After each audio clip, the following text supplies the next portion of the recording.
Hello， 大家好呀，欢迎来到七家的频道。今天继续为大家讲述具静一大结局的故事。上一章我们说到，小景本想让李哥帮忙查清监控录像中藏有什么信息，没想到却方便了具静一。具静一通过罗组长的帮助，发现去世的老库戒指有问题。在老库的追悼室中，他成功从戒指里取出了秘密录像。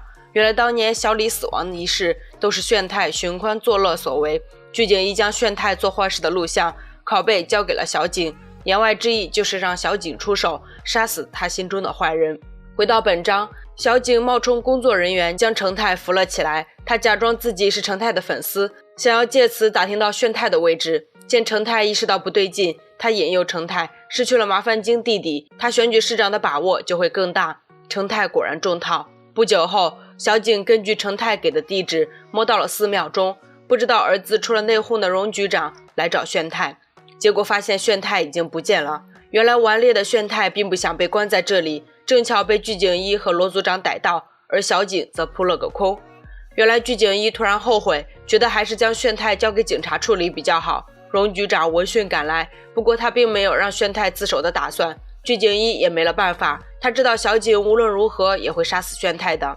他换位思考，如果他是小景，他不会去找被荣局长藏起来的炫太，而是让他自己出现在自己面前。不久后，如具静一想的一样，炫太吸毒还害死人的消息被传到全网皆知。虽然荣局长权势滔天，但还是难以操纵网上的舆论。程太的市长选举也受到了牵连，现在全国人民都在斥责炫太，到处寻找他。而此刻的炫太正藏在一个地下室，整个人疑神疑鬼，惶惶不可终日。荣局长没了办法，只好放下脸面，重新来找具静一。现在他不求其他的，只想保住炫太的命。具静一看到荣局长不惜下跪来求他，终于愿意和荣局长暂时合作。另一边，李哥为了躲避抓捕，打扮得怪模怪样来找小景。他看到炫太的新闻，知道是小景放出的消息，准备帮他杀死炫太，没想到小景却告诉他，消息并不是他放出去的，他猜到是具静一做的。原来具静一之前就找上了萨摩西，将那段视频交给了他。回到现在，李哥告诉小景，其实秘密录像里不仅藏有炫太做坏事的视频，还有着其他人的档案，这让小景瞬间兴奋起来。不过他觉得李哥有点奇怪，一向畏手畏脚的他竟然主动提出帮他杀人。李哥没有回答这个问题，转而商量起去找具静一要档案的事情。而此刻的具静一正在和小组成员们探讨事情的进度，截止目前一切都在他的预料之中。精修则突然有事借口离开，原来小景找上的正是他。他实在看不下去那些恶人逍遥法外，决定和小景暂时合作。他犹豫了很久，还是将 U 盘交给了他。不久后，小景就根据 U 盘提供的信息，将视频传给各自的坏人。如果他们想删掉视频的话，那么就要拿1亿韩元来换。而荣局长则在关于炫太的记者会上被人泼了硫酸。原来这正是具静一计划中的一环，他让金部长赶紧联系炫太进行新的记者发布会。很快，手下就带着记者发布会的台词找上了炫太，让他背下来。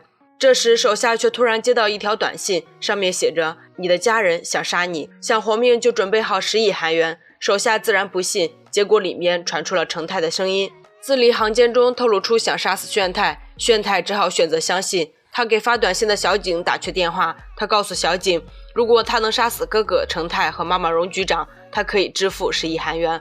不久后，炫太在去记者发布会的路上遇到了荣局长，他将程太那段想杀死他的音频扔给他。一向顽劣的他准备和家庭断个干净，做完这件事就跑到国外潇洒。等炫太走后，金部长发现车子似乎出了毛病，这时小景拿着枪出现在他背后，将金部长麻醉后直接绑架了荣局长。另一边，记者发布会在即将召开时，一伙人突然高举着支持炫太的灯牌闯了进来。炫太也适时赶到现场，只是当准备给自己洗白时，旁边突然出现了曾经和他在托儿所亲密的女人。他大声呼喊，想让炫太道歉。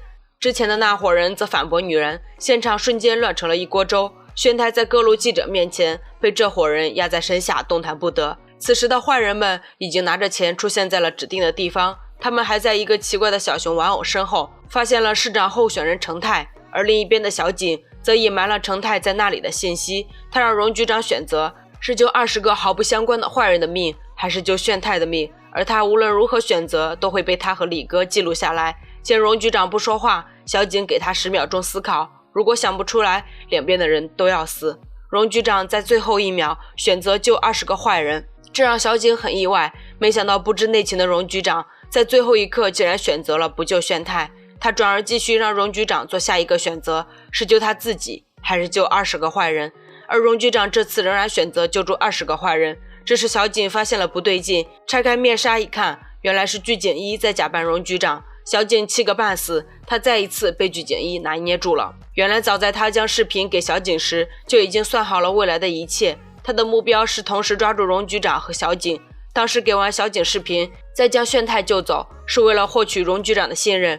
之后故意放出视频，惹得全网皆知，是为了让荣局长求助于自己。而泼硫酸其实是假的，为的就是他打扮成荣局长的模样。回到现在，具景一一语指出小景的真实目的，他的目标其实是荣局长，想让他生不如死。小景听完后反而平复了心情，他没想到世界上竟然有另外一个人对他如此了解。不过他还是坚持自己的想法，想要炸死20个坏人。